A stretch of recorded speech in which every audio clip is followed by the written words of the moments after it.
지금 인적 청산이 먼저야 되느냐, 제도가 좀 중요한 것 아니냐 해서 정강 정책이랄지 다양한 당규랄지 실은 그 내용들이 중요한 건 사실입니다. 또 지금 개혁 신당이 논의되고 있는 그 본질 자체가 얼른 참여정부가 출발하는 과정에서 보였던 것, 그런 것들을 합치하고 있는 어떤 정당의 수렴을 요구를 하고 있는데, 그런 부분에 대해서 우리 교수님의 견해는 어떤 견해를 갖고 계십니까?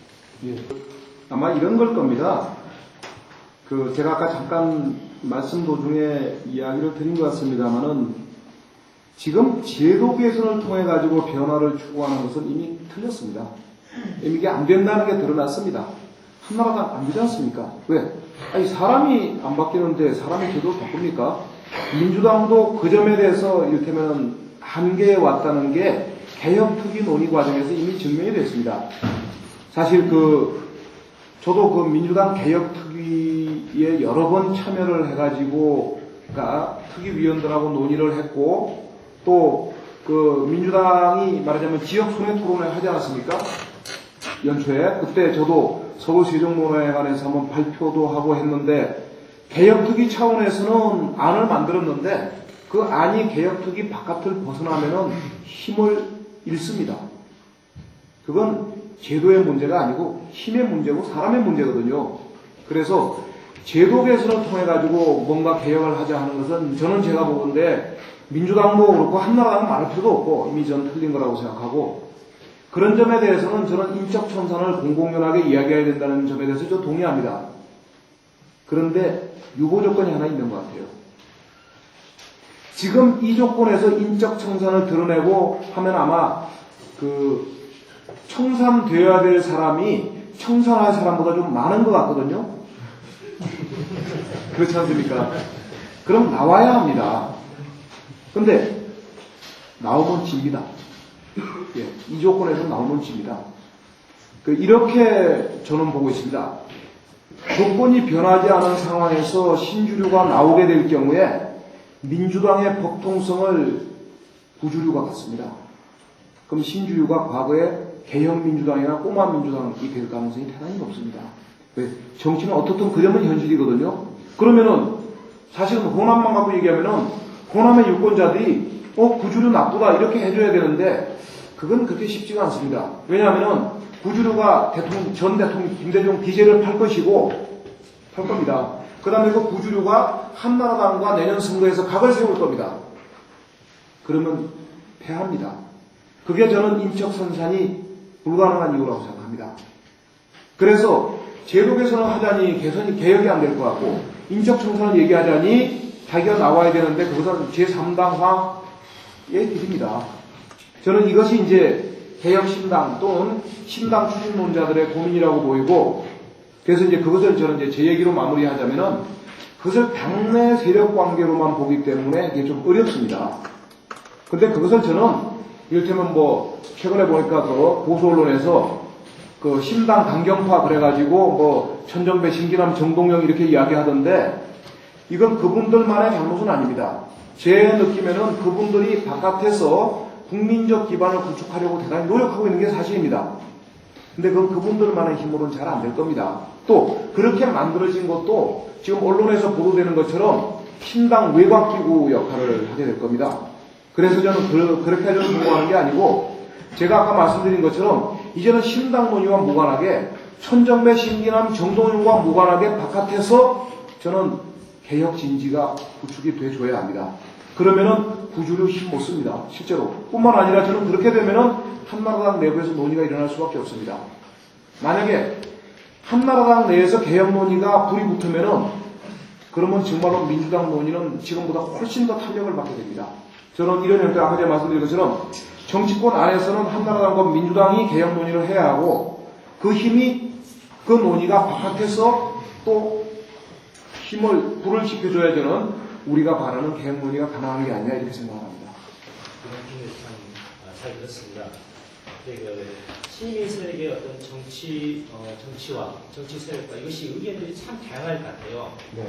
정말 다양할 것 같은데, 이 다양한 의견들을 이 세력들을 어떻게 좀 네트워크화 시킬 것인가. 아까 네트워크라는 그런 말씀하시지 않습니까? 저는 그것에 대해서 과연 그것이 가능할 것인가. 의구심도 좀 갖거든요. 그 부분에 대해서 다시 한번 좀 말씀 좀 듣고 싶습니다.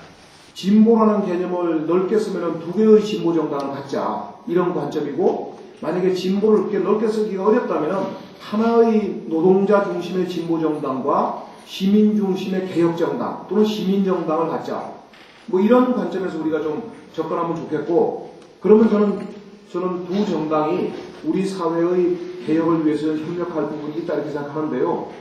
이제 제가 그 점을 정리하고 남는 고민은, 사실 핵심적인 고민은 이겁니다. 우리 사회가 아직은 정치라는 담론에 대해서는 좀 약합니다. 운동을 하자거나 항쟁을 하자 그러면은 혹시 가능할지 모르겠는데, 정치를 하자고 하면은 우리가 굉장히 좀 약합니다. 제가 이게 특히 정치학자라서 많이 느끼는지 모르겠습니다만은, 네가 정치하냐? 뭐 이렇게 되면 벌써 사람이 좀 이상하게 보이고 그렇습니다. 그래. 네가 그거 하려고 그동안 반복했구나. 예. 아니, 그렇습니다. 우리 사회에서 정치에 대해서 길들여져온 이런 어떤 일종의 상징이 있거든요. 그래서 저는 이 정치가, 그러니까 깨끗한 정치는 좋은데, 정치 일반이 갖는 굉장히 부정적인 의식 때문에 저는 이런 논의가 멋있는데, 이 논의가 정말로 국민들에게 감동을 줄 수 있는 어떤 그런 것일까? 저는 그 점이 좀 의문입니다. 예를 들어서 제가 3년 전에 낙선운동 한다고 광주나 해남이나 화순이나 다녔습니다만은, 그때는 분명하게 이렇게 치고 나갈 어떤 슬로건이 있었어요. 이를테면은 대단히 미안한 얘기입니다만은, 해남 가가지고 거기다 그러대요. 저는 처음 봤습니다만 쌀봉어 이렇게 얘기하대요.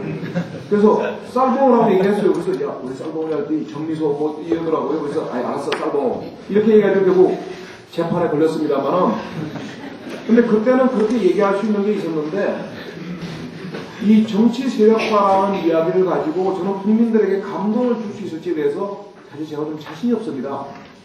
경상도 쪽하고 충청도 쪽에서는 그런 시민의 모임이 활성화가 되고 있는데, 수도권과 호남과 그 다음에 제주 쪽에서는, 강원 제주 쪽에서는 그게 일지 않고 있다. 지금 여기 지역 우리임에서도 고민이 그겁니다요. 지역적에서 지금 여기 보면은 이렇게 민주당 의원들은 상당히 수구 기득권적입니다. 어떻게 보면은요. 여당이고 그 이익을 취해왔거든요. 근데 여기서 시민의 입장이랑 거기에 개혁한다고 이렇게 뛰어들려고 할 때는 상당히 어려움이 많습니다. 아까 말씀하신 민주당 내에 인적 정당을 하자니 어렵고 또 안 하자니 어려운 그런 딜레마, 그런 어려움이 있는데, 여기서 우리가 지역적 고민 속에서 그런 일을 해나가기 상당히 어렵거든요. 근데 저희는 아직도 이렇게 좀 헤매고 있습니다. 그런 부분에서 말씀을 듣고도 정확하게 저희가 어떤 부분을 해나갈 것인가를 못 찾겠습니다. 그 부분에도 좀 정확하게 말씀해 주시면 감사하겠습니다. 저도 서울에서 바라볼 때 호남의 민주당과 영남의 한나라당은 분명히 구분됩니다. 근데 제가 보는데 각 지역 안으로 들어가가지고 영남 사람들이 보는 한나라당의 문제점, 저도 개혁적인 입장에서 문제점과 그 다음에 호남 사람들이 보는 민주당에 대한 문제점은 전 같은 것이라고 보이고요. 그런 점에서는 저는 당연히 영남에서는 반한나라당 기치를 내거는 것이 맞다고 본다면, 이쪽에서는 반민주당 기치를 내거는 것이 맞다고 보이고, 이 민주당 가지고는 호남의 정서를 대변하지 못한다는 것을 전제로 저는 정치적 조직화가 시민사회에서 일어나야 되지 않냐, 이런 생각이고요. 이렇다면은 이게 답변으로 적절할지 모르겠습니다만은, 지난 몇 번의 총선 과정에서 그때는 김대중 전 대통령이 총재로 이끌어할 때인데, 소극적인 저항으로서 무소속으로 출마한다든지 또는 낙선운동을 한다든지 또는 비판한다든지 하는 게 있었는데, 저는 그거 이상으로 전 민주당에 대한 전반적 부정이라는 것이 저는 호남에서도 조직화될 수 있고 또 그렇게 가야지, 이게 지역마다 개별적으로 불만을 터뜨리고 비판하고 이런 형태로 갈 수 없는 것이라고 보이고, 제가 아까 민주노동당은 우리 사회에서 중요한 역사적 책무를 지고 있다고 말씀드렸던 것처럼 아마 그런 맥락에서 충분히 좀 그런 점이 있을 것 같고요. 그래서 쉽게 나설 것 같지는 않고, 그건 물론 토론해봐야겠습니다. 그러나 굳이 그렇지 않더라도 그 조직의 일원으로 나서지 않더라도, 저도 민교협이고 교수노조지만은 저는 그 조직을 떠나가지고 조직과는 다른 차원에서 충분히 교수들과 함께 할 수 있는 여지는 얼마든지 있고, 그렇게 본다면은 민교협이나 교수노조에 노조원이나 회원으로 가입한 교수들이 움직일 수 있는 가능성은 저는 충분히 크다고 보이고, 사실 오늘 제가 만났던 한 10여 명의 교수들도 사실은 민교협과 교수노조에 공동으로 소속된 분들이거든요. 그래서 좀 그럴 가능성은 좀 있다고 봅니다만은, 역시 아까 말씀드린 것처럼 아직은 이 논의가 시민운동이나 지역운동 중심으로 되고 있지, 뭐 교수 사회 내에서 큰 논점이 되고 있는 건 아니기 때문에 그건 좀 봐야 알겠고요. 시민사회의 중기가 국민을 주인 주체로, 전체 주인 주체로 세울 수 있는 만큼 성숙한가, 이런 지점에서 많은 염려가 됩니다. 두 번째는 말씀 중에서 답변이 됐는데요. 이 민주노동당이 변화를 해서 시민사회와 만나는 지점이 분명히 있어야 될 것 같은데, 이런 지점에 대해서 교수님의 견해는 어떤 것인지 듣고 싶습니다. 민중의 노동자의 정치 세력화가 우리 사회에서 피할 수 없는 대세라고 보고, 그 7명, 지금 민주노동당 대변인 하고 있는 이상현 씨, 그 다음에 지금은 노무현 대통령 쪽으로 와가지고 개혁국민당의 사무총장을 하고 있는 김용대 씨, 그 당시 민주노총 사무총장이었습니다. 그 다음에 김태현 씨, 등등 7사람이 한 6개월 정도 작업을 하면서 그 민주노동당, 그러니까 그 당시 국민승리 21이죠. 그 노동자 후보가 선거에 나가고, 그 다음에 그 힘으로 정당을 만드는 것이 필요하다고 느꼈습니다. 이 문제는 이럴 것 같은데요. 우선 그것을 촉발할 수 있는 게 이제 시민운동 진영이라고 한다면은, 시민운동 진영이 그 방향으로 논의를 모아가는 게 얼마나 가능하겠느냐 하는 건데, 저는 제가 충남이나 영남에서 논의가 진행되는 걸 보면은 저는 1개월이면 가능하다는 생각이 듭니다. 대부분 저는 그랬습니다. 그게 졸속인지는 잘 모르겠습니다만은, 우리 사회에서 변화에 대한 욕구가 굉장히 좀 꽉 차 있다고 보기 때문에 이 논의가 그렇게 길고 복잡할 것 같지 않다 하는 생각을 가지고 있고요.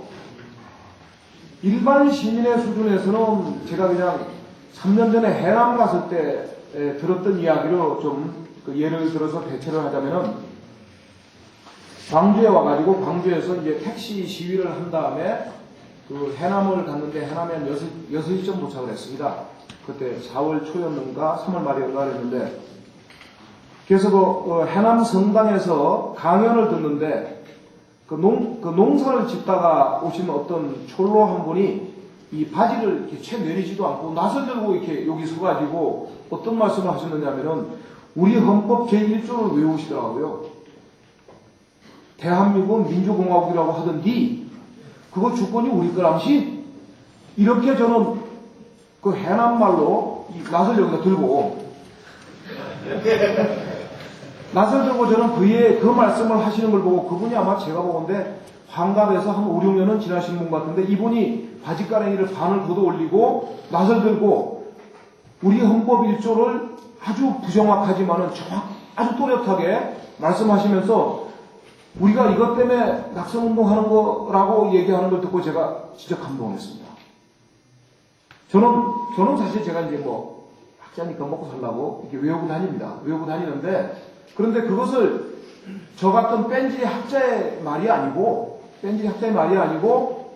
농사 짓다가 오신 그 촐로의 그 어눌한 표현으로 들으면서 저는 이것이 우리 사회의 수준이다라는 걸 제가 느끼고, 저는 정말로 제가 낙선운동을 그 이후로 한 달 동안 더 하면서 그 얘기를 수도 없이 반복을 했습니다.